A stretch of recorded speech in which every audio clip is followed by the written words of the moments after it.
how to turn on weekly screen time updates on TikTok mobile. Hello guys, in today's video I'm gonna show you how to turn on weekly screen time updates notifications on TikTok mobile. First, in open TikTok, and here in the top corner you will find the profile.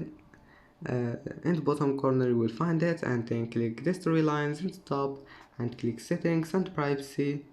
Now just scroll down until you find push notifications, and scroll down here you will find it. Now all you need to do is just click on it one click, and as you see here, weekly screen time updates have been turned on.